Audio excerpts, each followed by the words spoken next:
I've noticed you've been you go to the movies a lot lately. It's because you got that membership, right? Yep. Nice. Okay. 30 seconds. Welcome back to the Max Effort Kitchen podcast. We got a great segment for you. It's called The Athlete and the Chef. So sit back, relax, and let's go.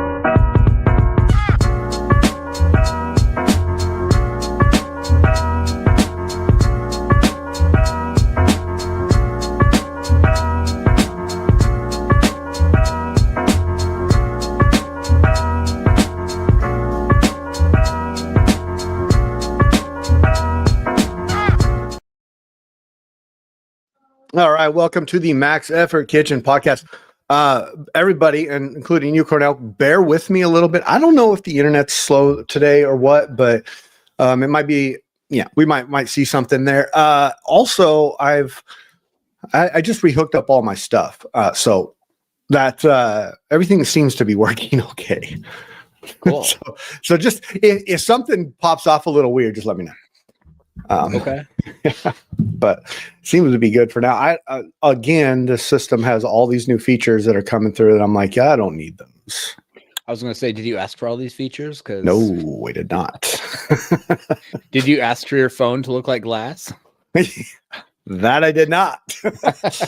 But I sure did figure out how to get it, how to stop it looking from that. So that was that was. I tell you what, I did ask for this, and it is a trip.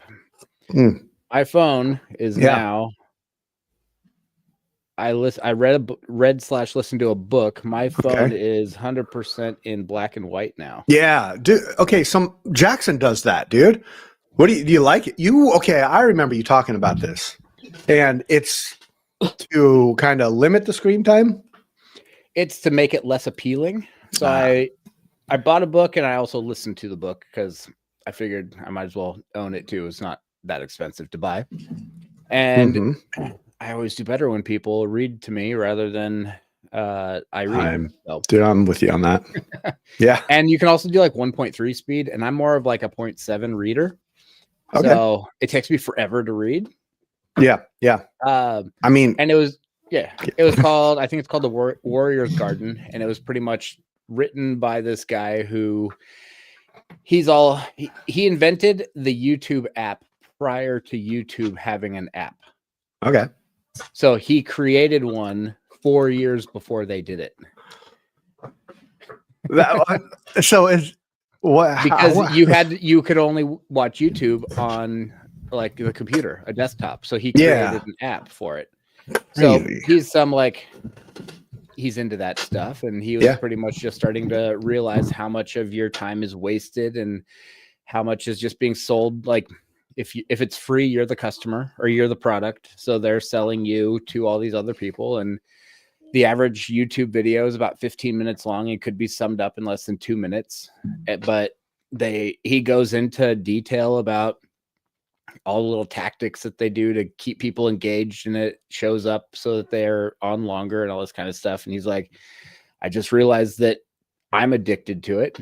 And I just started realizing everyone's addicted to it. And I just he said there was the end of the year when Spotify does that like wrapped up thing, and it shows you how much money or how much time you listened and how many songs you listened to. He's like, if they did that with how much money you made these customers by the ads they were promoting or sending you, and then at the end of your lifetime, like how many, he broke it down into like years that people are going to be on their, not that you can really see this, but be on your deathbed and be like, the average person that is born right now is going to have like 3 to 4 years of ads they were watching in their life. Wow. You're making somebody a lot of money at that point.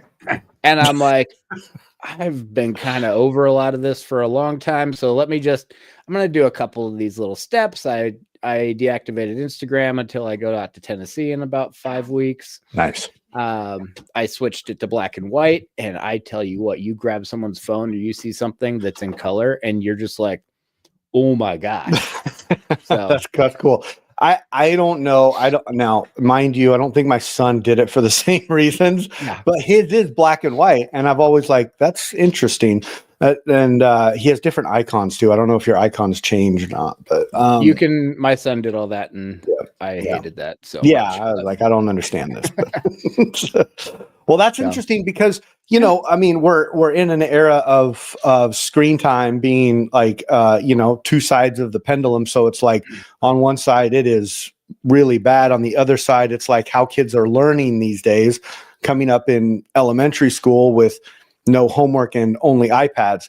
So it's like, I like these kind of things because I think that we need to make it a little less attractive. I can tell you that personally. I go through ups and downs of wanting to just stare at my phone. And I do my best. As you know, I do my best not to be on my phone as much as I can, but it's just, it is what it is. And when we have these kind of things, I think they're great. So, yeah. One of the little things that they're talking about that I thought was really interesting was when social media was originally made, they're like, oh, it's a way for people to connect with people who aren't near and they can stay friends and like build relationships. But then it started to turn into like, you don't want to have these relationships in person anymore because you have them online. And you don't have to go out and do these things. And then it started transitioning into, we're just going to sell you everything. Yeah. And then now it's getting into that phase where I just learned about this in the last couple of weeks, but I think he said like 40% of AI usage is turning into companionship. So you are now becoming fake friends with AI, and then it talks to you and it encourages you and it's your friend. And so now it's like, you don't even need to have real friendships. I'm like, oh my gosh, just wait for these like maid bots that are coming out that are cleaning. And then all of a sudden that's your best friend and they just agree with everything you want to hear and echo chamber. And God forbid they have a sex feature in those things. People, I mean, I think teenager boys aren't going to do anything. Yeah, exactly. It's going to be too obtainable. But hey, one good thing will come out of that is we won't have any, maybe it will lessen teen pregnancies. Who knows? Maybe, but maybe we're going to have baby robots or robot STDs. Maybe that's weird to think of. The idea of that seems crazy because I do hear about the AI relationships, and there was a story that was kind of circling around a couple weeks ago about like this woman who tried to marry her GPT or whatever bot, and I see the ads online about like, and my wife knows this, but a girl will pop up and be like, I'm your AI girlfriend. And I'm like, where is this coming from? And why? And then sex sells. Sex sells. It does. That is very true. But you're right. This world that we're going into is a bit scary. And I'm saying that from an old guy perspective. I utilize AI very minimally in my life. I do utilize it at some aspects, but it's never anything super important. And, that's the one thing about AI that, I tried to do not too long ago. I downloaded this app and I was like, okay, it was called like Token or Tolin or something like that. And it's supposed to be this AI bot that talks to you and like actually has conversation. Well, I noticed that every time I was talking to it, it would be like, oh yeah, that really tracks, Matt, or that's a really good point, Matt. And so I finally said to it, I was like, I need you to disagree with me. And it wouldn't do it. It's like it lost all memory and then just like came back to a basic model. And I'm like, wait a minute. I don't want to be agreed with. Like, I want you to give me opposing shit. Like, come on. No, that's good. Yeah. I mean, that's what I married my wife for, is to tell me I'm wrong all the time. So, oh wait, she's on here. Okay. Never mind. Anyways, Cornell, we have been going back and forth on this, like this egg coffee thing, and I want to hear kind of what you did, because you said you've done it a bunch. Yes, you did it first, and you posted a video on it. Mm-hmm. And I will disagree with you. Your foam was trash. Listen, You had to scoop your foam out. I was like, okay, it's okay. you're not He the knows first more. person to tell He me knows that. more than me about everything else. With I can know my foam. I knew you were going to say that, and I was like, I was trying to make it sound like I did like on purpose stiff foam, but it wasn't. I didn't. I over foamed it and then let it sit. Or over steamed it and let it sit. Yeah. Anyways, go ahead. So there are ways to fix that. Yeah, you are right. I just learned about that too, but it's not as easy as it. I mean, it could turn out good and it could just mess up. Yeah, but yeah, totally. Pour it back and forth into another pouring dish, and then eventually it'll mix it back up. Really? Supposedly. All right, I'm gonna try that. I don't know. I don't know how old yours was. Yeah. I mean, what I did it for the purpose of the video, right? So I steamed the milk first, and then I let it sit, and that's why it separated like that. But I think I also brought it to about I don't know, it was probably 175 degrees. So it's I took it pretty far. Yeah. Yeah. Okay. So if people don't know how this egg coffee thing is going, it's pretty much you separate the egg white from the yellow, and then you add a grip load of sugar into the yellow, and then you just start mixing it until it changes color and kind of turns into a custard, right? Yeah. Okay. Yeah. So the whole point of that egg part is it's exactly it. It's a custard. And people are like, "Oh, well, you're putting egg yolk in coffee." And I'm like, "No, you're basically building a pastry cream. That's what pastry cream is. Sugar and egg yolk beat a bunch of air into it. So that's what it is." Cool. Well, I am lazy. And I have a frother on my Ninja coffee maker. So Which makes sense. Yeah. Okay. And it takes like a minute and it's super easy. Yeah. See, and I'd wondered about that. Like, you and I think we both saw the same video in the beginning, the old man that did it. Mm-hmm. And he's sitting there with a spoon and he's like, 5 minutes, you got to do it for 5 minutes. And I'm like, okay, cool. So I did it that way. Now, if I like immersion blender, if I'm making a bunch of them, I'm taking an immersion blender and putting that thing in there like, wow, and then you're a minute, you're done. If that. Yeah. No, you can tell how it goes real quick. Yeah. Also, to my wife who's not listening because she's real supportive. She was like, "Oh, this is really good." She's like, "What'd you do different?" I'm like, "I put an egg in it." She's like, "What?" And she's just kind of and she's like, "This is disgusting now. Like, it's ruined for me." She's like, "Can't we get sick?" I'm like, "No, we can't get sick from this. You'll be fine." Yeah. But the other part that I didn't think of that I should have told her is she does like her coffee pretty hot. Okay. I'm pretty sure that egg yolk is cooking at 160 plus degrees. Yes. It's actually cooking. Okay. It's actually cooking at even lower. It's like 120-ish. Also, those eggs are pasteurized. They wouldn't be able to sell them in the store if they weren't pasteurized. And so that's going to take out any reason for us getting sick. Okay. Well, I've tried it now. I've drank like 6 of them. So nice. And you didn't get sick. No. Okay. I will say that the best flavor is when you do it just with the espresso, where you you have just sugar and the egg and the espresso, and then that's it. And it's probably maybe 4 ounces, and that's it. And I do think that was the best flavor, but it's also the smallest, the strongest, and you get really wired if you drink a couple of them. You sound like you know from experience. I like this. So it's just like that. I think that's the original way it's supposed to be done. I think I was doing cream because it was 5 o'clock in the afternoon, and I'm like, you know what? If I drink a straight espresso, I'll probably be a little more waxed than I should be. But at the same point, like to me, it felt like a dessert coffee. If I add a little milk into it, then the caffeine probably gets cut down. Yeah, it's not logic. I know. It's what I'm trying to trick my brain, but yeah. Anyways, it was to me it tasted like dessert coffee, but I do agree with you. That's the original way. That's probably the best way. Cool. So, that's what I did this morning as well, except for I did not put any sugar in it. I just put 14 grams of vanilla syrup in it. Like that. And I'm not saying it was better or worse, but it didn't taste I mean, it tasted more vanilla-y. Yeah. But it didn't have, the first time I did it, like I was tasting it and you had like a little bit of that crunch left of the sugar, but then when you add it to the espresso, it kind of goes away. I never had that phase of it, but it changed color just like the other one. I know it's got sugar in it, so Yeah. it was fun. Yeah, I've seen somebody do it with honey, which I bet you that's probably pretty good.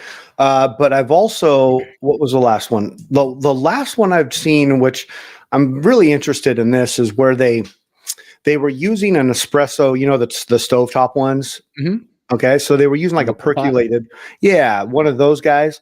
And what they did was they took the sugar, they put it in the cup, and then they were like, it's really important that you take the first couple drops or couple things that come out of the percolator, and they put that in with the sugar, and then they let it percolate, the shot, and then they took the sugar and those.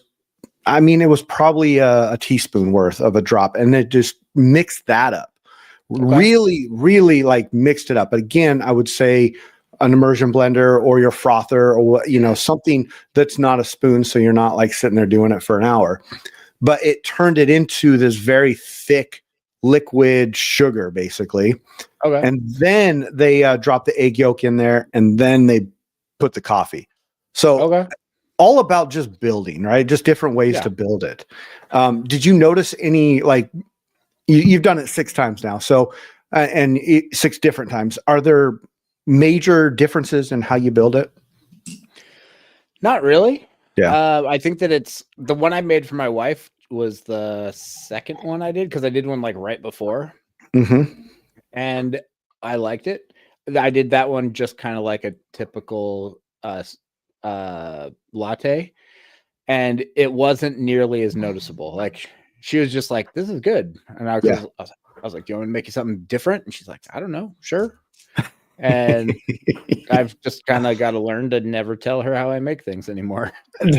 So, I mean, when I made that, I was like, Alana, go try this. And so she's like, oh, yeah, cool. And she goes right before, and I was like, oh, that's the egg yolk one. And she stops, and I'm like, she's like, I don't want to try this now. And I was like, God, I should not have said a word. Yep. Yeah. So, word to the wise: if you make somebody something, just don't tell them what's in it yet until they try it. Like, she drank half of it, and then all of a sudden, it was like the grossest thing ever. I'm like, you didn't think this way like 3 minutes ago. Yeah, exactly. And then her reaction is always like, I didn't know what was in it. Yeah. So if anybody's really like lost on what we're talking about, you can go to my page. Also, I'll repost the original that I saw and these different versions. That way you can kind of see what we're talking about. But it's supposedly this old school Italian way of drinking a coffee. And to me, like I said, I think that it's basically putting pastry cream in there. I'm wondering, so pastry cream is sugar, egg yolk, and lemon juice. Okay. And so I'm wondering if we did that in coffee, like actually put the lemon juice in there, which I know there's a coffee out there, Cubano. Okay. They do sugar. They do like a sugar cube with a little bit of cinnamon and they cut out like lemon zest and twist it onto the espresso. Nice. And it's really freaking good. So, cool. And it's just straight espresso. It's no milk or anything. So that's fun. So maybe the lemon might do something fun, but we'll repost that stuff. But dude, I'm glad you did that. I knew if anybody would get into it, it would be you. So nice. Because you got that coffee knowledge. So on to some talk about program, because this conversation came up over the weeks, and we've been kind of going back and forth on it. And it's the idea of, I guess, I'll conceptualize the way I think we're talking about, is the idea of having some consistent program for you. Like, if you're a gym member, like how important it is to really have consistent programming. Now, my standpoint is going to be a little bit different, because I am a pretty much a remote athlete, but I've been in the realm of managing a gym before, so I understand that aspect. But Cornell, why don't you tell us a little bit about like kind of what the topic came up and where the basis of it was? So I was talking to one of our old teammates who I talked to pretty regularly, probably at least 4 or 5 times a week. So that's fairly regularly. That's pretty regular, yeah. Unfortunately, he has gone back to CrossFit, but it's fine. I mean, life does stuff, and CrossFit's just easy to do. Yeah. Like it may not be easy to do, but it's easy just to show up when you can show up, leave when you have to leave. You have somebody telling you what to do. Like, yeah. Yeah. It's just, Easy. it's something to do. It's not necessarily building on things that are supposed to be like tested, and sure, they'll fight that if you tell them that, but whatever. We know the truth. We do. But he's been complaining, or not, maybe not complaining, kind of complaining, but not complaining, just verbally he's been talking about it for a while. Yeah, there you go. He's not overly excited about the programming that his gym just purchases. And he says that they don't do cycles. They're never building on things. Like, then they'll say like, yeah, we're going to do this deadlift cycle. And then they do 3 weeks and they hit like 3 sets of 3 at 80%. And then all of a sudden the next week they're doing 4 sets of 6 at 60%, and they're deloading. He's like, what are we deloading from? We barely touched 80%. yeah, totally. And then it's like, that's just the end of it. They don't even test, or like, there was just, and he's said that I'm going to go off of memory from like months of stuff. So if he listens, I'm doing my best to remember, but I think they did NC Fit for a while. They did Mayhem for a while. Yeah. They've done a handful of these just different programs, but it seems like the gym owners just want to like bounce back and forth and try out new stuff, and they're not being consistent with it. And like we know in weightlifting, it takes a minimum of 6 months on a new program to with like a program / coach, so that you can see what you're building on. And if you're just like team hopping, like a lot of people do, or they're just going to do 2 months here, then they switch over to here and switch over to there, and they never really make too much progress. Like, you need to give it some time. Right. And so he was just saying that a lot of the members aren't super happy with it. He feels like the gym is slowly like dwindling down. And the more I was thinking about it, I'm like, I did my level 1 like a decade ago. Yeah. Got your $1,000 t-shirt. Yeah. I don't even know if I got the t-shirt. Damn, dude. They go over programming, and they talked about programming. And then the more that I kind of started listening to my buddy, and then looking at other gyms that I've worked with, or the ones that I see that are thriving, it seems like they're the ones that do their own programming. Yeah. And they're not just farming it out to $75 a month or whatever they're paying, and they have no idea what's going on with it. And I'm not necessarily saying that buying programming is wrong, but I also, if I was a gym owner, I would want to have all the information that I need to have in order to give my athletes, clients, the answers that they have. So like, well, what are we doing next week? Like, if you're going to buy the program, buy it. If it's a weekly thing, have it like start it in 3 months, like build it up so that you can see what's happening and you can give them answers of what's coming next and how this all works. Yeah. I think that would be important. It is important. And okay, so I'll kind of go back to the CrossFit days of, I joined this CrossFit gym and I really connected with the owner at the time, and he was also the head coach. And so the thing I really liked about him is he brought some really outside of the box things to his programming. Like, he was doing he was more about talking about like the mobility of your joints in order to be able to be good at CrossFit. So it was like a lot of the, I'm thinking of the hammers, the clubs, the Indian clubs, Okay. that's what they are. Yeah. So we'd do stuff like that. We would have a lot more time in the beginning of the day and the end of the day to really focus on very specific mobility recovery situations. Anyways, I like that he did that. And he brought his own personality to the programming. That, to me, from a member standpoint, was really great. Well, fast forward a little bit, when I took over the management of the gym, one of the things that I was really wanting to do was to create a program that was different from what you could buy from CrossFit HQ, because basically, if you own a gym, this is funny. If you pay for the CrossFit logo, they also offer programs that you can buy from them. It's a really great pyramid scheme. Program. So I was like, I want, we're going to do it, but we're going to do something different. We're going to add our own stink to it, basically.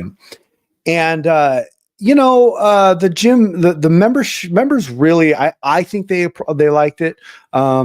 It was a little different at times. It was a little bit off the wall. It wasn't like your typical always doing the same kind of barbell stuff, but it was constantly varied. And that's part of the mantra they have. But the one thing that I did notice about it is that it did bring a level of customization. I could still scale, and it kept members because they exactly what you just said, when they would ask me or one of the other coaches, like, hey, are we going to max out? Yeah. Hey, we're about 3 weeks out from testing. So we're going to test then. And at the end of testing, guess what? We're going to run this cycle all over again, but I'm going to change some percentages. And then we might do that for 3 different turns. And that gives me and the coaches the time to, develop our program 6 months from them or whatever, So the idea of just going out and buying something, I think if you're going to do that, in my opinion, I think you do that from Mayhem every single time and then just add your stink to it. But if you're just buying, plugging, and playing, this is my very opinionated opinion.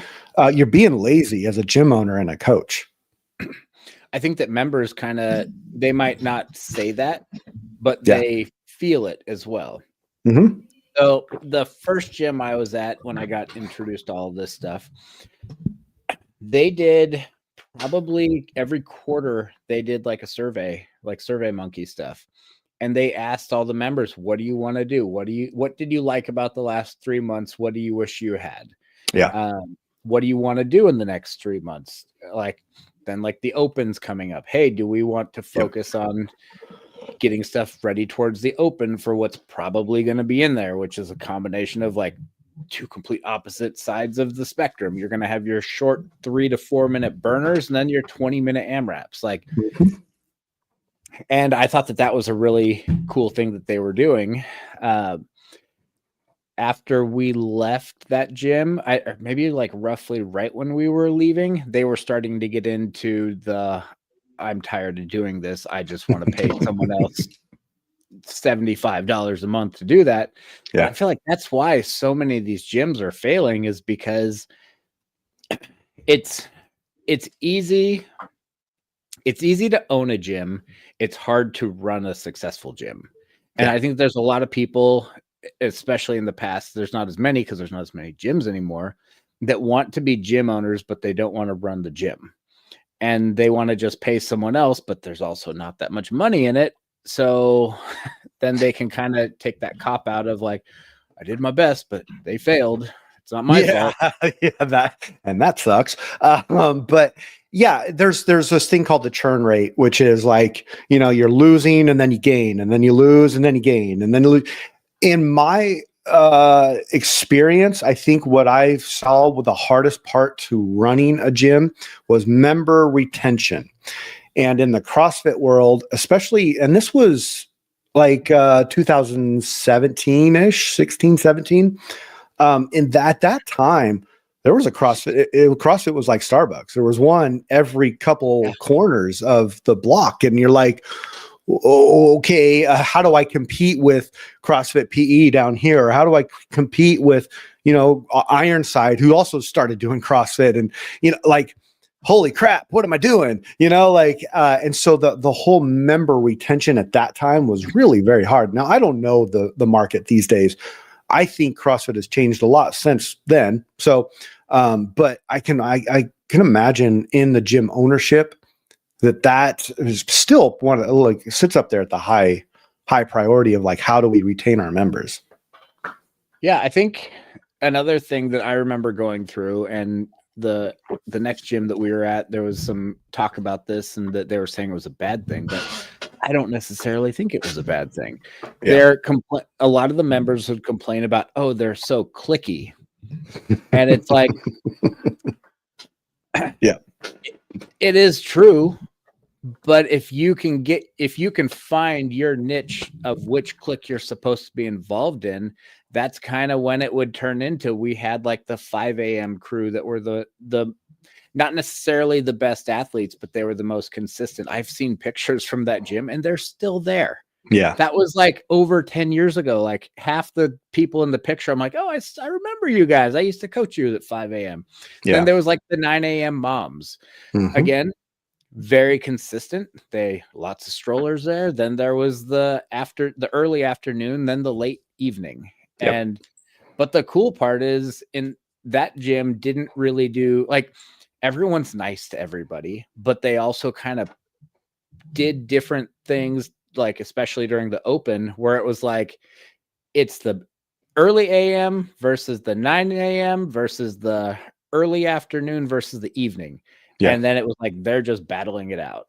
And then the next gym I was at, they did like the intramural stuff where you got put on a team. And they just kind of embrace some of that kind of stuff. And I think that's you got to find your crew who you're going to be with. Otherwise you don't have a connection. And I think a lot of the people who just they complain about it. It's like they haven't found their connection yet. Yeah. There was one thing that, when I first got introduced to CrossFit, it was like, it was my younger brother was doing it, and they would do like, they were doing like Airbnbs in Central Oregon and going on whitewater rafting trips on the weekend and camping and stuff like that. And I remember like, from the outside looking in, it kind of did look a little cliquey, but as I got into it and as I understood why it was like that and all that, I also realized that like these, you find your crew, like you said, you find your people that you like to lift with, you find the class that you meld well with, but also as a gym owner or a manager, whatever you want to call it, you got to be doing social events. And that's one thing I would do is I would do a monthly barbecue where it was like everybody and anybody could come. It was at one time. It was like set for a Saturday after a Saturday workout. Right. And it was like, I'm going to bring the meat. I'm going to, you guys bring whatever. And we'll all just kind of hang out and barbecue, and you leave and come how you please. And that helped. Because you get there and you're like, oh, you're a 5 a.m.er? Crazy. Maybe I'll come check that class out. Said nobody ever. But I remember teaching those 5 a.m. classes, and I know what you're talking about. Those are literally the most consistent people out there. They really are. But yeah, I think it all boils down to the management of the business. And you got to understand who you have. And then when you get feedback like that, you gotta, you talk about this a lot. You gotta pivot, man. You gotta make it work for the people that are paying your bills. Yeah. And I think that oftentimes, and I've definitely been there where I'm like, all these people want to socialize all the time. But then I kind of step back and I look at them like, oh wait, I'm the old guy. I'm married. I'm happily married. I have a family. Yeah, thank you. Because there was a handful of those unhappily married people. Yes, there are. Stuff. Yeah. But if you look at a lot of the people who are going whitewater, well, it's probably more whitewater rafting up where you are than where I am. But right. If you look at the people going and doing all of these things, it's generally the ones who are in their like early to mid 20s, single, trying to mingle, and that's one of the really cool parts with the gym, atmosphere, or the gym life, is it's turned into, I think they call it the third place, where there's like everyone has their home, they have their work, and then they have their third place. Yep. That's now such part of their life that they have to go outside of that to socialize. So it's like when before it was like, okay, I'm at home, I'm going to go get my socializing at the gym. But now there's some people that are just so living at the gym that they want to go out and see what people are like outside of the gym. And that was always like a funny thing when you'd see someone from the gym in like normal clothes. You're like, wait a minute, you wear a suit every day? Yeah, what is going on here? Even more reason why, like, if people have to be outside of the gym to be social, even more reason why to be better with your programming, because it's your main product. It's like, what's your main product in your business? It's the quality of your builds, and it's the knowledge that you have in your industry. Me, it's food. Like, if my food is recipes stolen from Applebee's, probably not going to do too well. Sorry, Applebee's. Yeah. But you got to take the time to build the quality in what your main product is and what brings people there, and then what keeps people there. And if you're just buying other people's program, I'm sorry, you're not taking the time. It's just not. Yeah. Yeah. Anyways, I think another thing that I would probably say that I've seen a lot of is too many gyms are trying to do too many things. Yeah. And I see that even in weightlifting gyms where they're like, we offer this program, and then custom program. Yeah.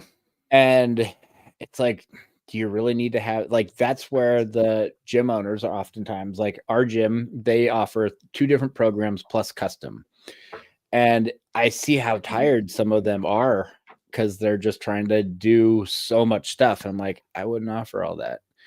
I would offer like the basic one, which is basically kind of like a CrossFit membership. It's just something to come in and do, so you're not wondering what to do. I would have something like a local competition group, and then I would have a competitor, like a national competition kind of group. But then I would also try to make it so that these people train from this time to this time, these people train from this time, or like these days. And I would try to get them all into the same group, because I think that there's so much stuff that I see even at our gym where everyone's doing their own thing and you don't know what's going on. And if you can find a training partner who's doing the same thing you're doing, that's where you're going to build those relationships and where you're going to get so much better. Yep. And I think that I see just so much of like, oh, well, this person doesn't like to do that, so we're going to do this special thing over here for them, and we're going to do this over there. I'm like, just people are always going to complain about stuff, so just screw them. Yeah, they are always going to complain. And I like, there was something you were hitting on there, which was the kind of the inclusion of your members to create a better training atmosphere, which creates better results in your training. And that right there, I really like, because, you could have classes, like say you have your local competitors lifting from 3 to 4, and then you got your national competitors lifting from 4 to 5. And, really all they see is the transition.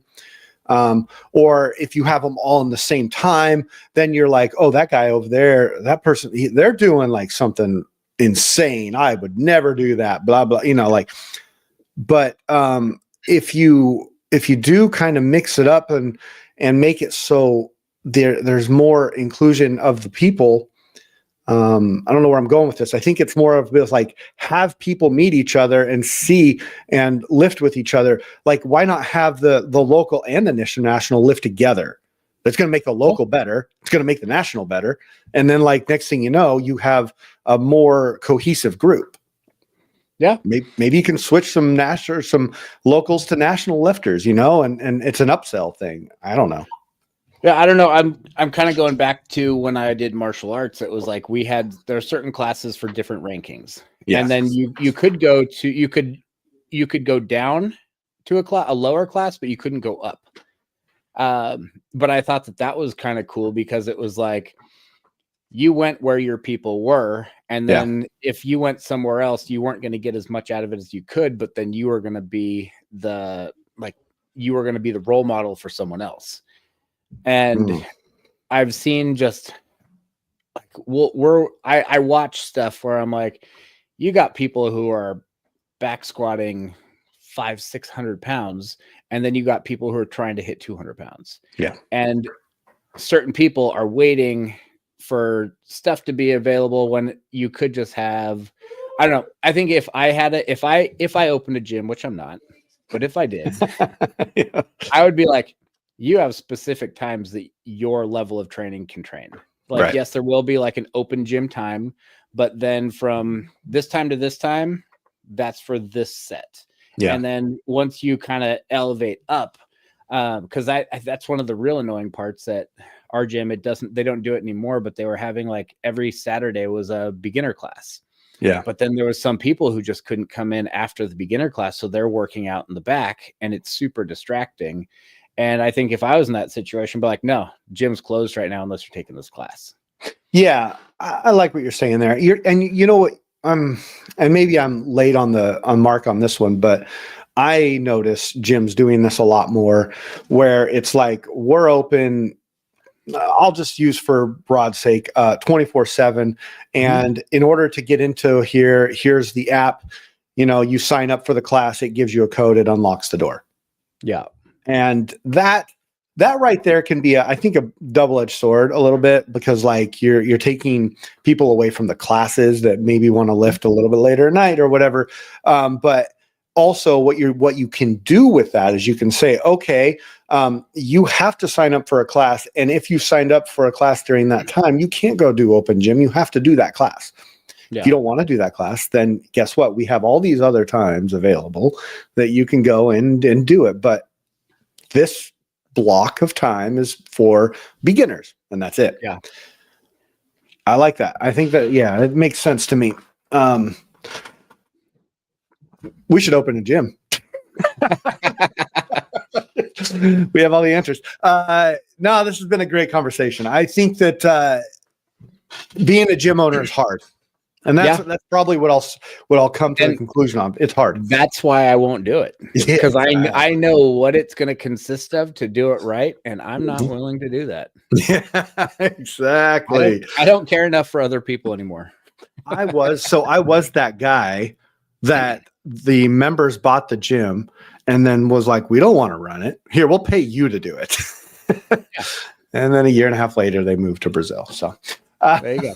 And then they closed it up. Anyways, yeah, dude, I think no, Alana, we are not going to open a weightlifting gym. Jeez, no. And I just hit the lowering button on my chair. Did you see that? Just like drop.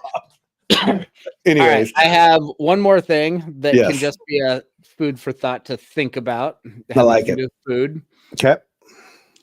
Went out yesterday. Wasn't planning on going out to actually like a fancy dinner at Islands. I don't know if you guys have those up there. We don't. Okay. It's like a Hawaiian burger place, but it's not Nice. super Hawaiian, but it kind of looks like Hawaii. Okay.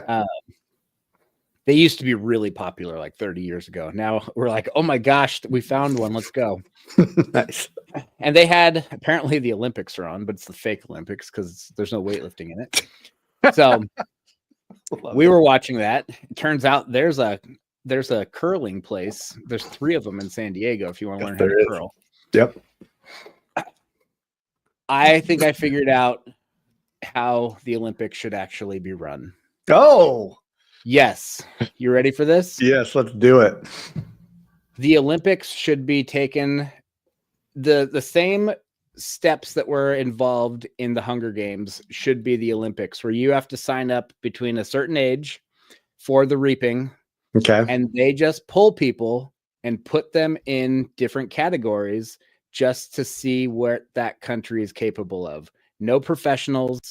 You just have to try to be an all-around athletic person to see and be like, you guys are going to do ski jumping. You guys maybe trim some stuff down, but like, Yeah. nobody's a professional at this. And you're just kind of like, imagine if they just pulled, I don't know how many guys are on a basketball team, but just pulled 10 random names and be like, this is the American basketball team. This is the North Korean basketball team. And they just put everybody against each other, and no one can practice. Like, you can kind of practice for GPP stuff, but Yeah. I think that's how the Olympics should be. I mean, It would be very entertaining, and I would tell you that you probably would get more people watching it. Yeah. I would love to see that. I would probably try to participate in that, but I don't know if that would ever be a thing. But oh boy, I got some things to say. Let's see how now. Let's save this for another show. I think let's. I like to talk about this, but I think so there's a whole thing with the specialization of a sport, but to bring in randoms, I think what you would get is you would find out who wasn't good and who was good, but you would get this like less of a strategy, more of athletic competition. Does that make sense? Yeah. And I think that would be fun. It's like they should run. Let's get the Olympic Committee on here and just I'll just do it. I don't know. That would be a good thing to watch. So I think we should check that out. I like that. All right, we got some people asking some questions on this thing. Why do people do roids and peptides? That's another podcast. To get strong. That's behind our paywall. We're opening up an OnlyFans, and you'll be able to find us at Max Effort OnlyFans, which is in the works, by the way. That was awesome. All right, Cornell, I got nothing else. We talked food, we talked fun sports stuff. What else you got? Anything? Nope. All righty. Cool. Well, everybody out there, thank you for listening. I am going to plug I just did a show. It's called The Backstage or The Back Room. I don't even know the name of the show. I'm editing it. It will be up shortly. Should be a fun show. Three different people. And go check it out when I put it up there. But that was a bad plug. Anyways, I will. My wife is getting crazy on here right now, so we're gonna go. Cornell, thank you for listening. Everybody out there, thank you, and we'll talk to y'all later. Adios. Bye.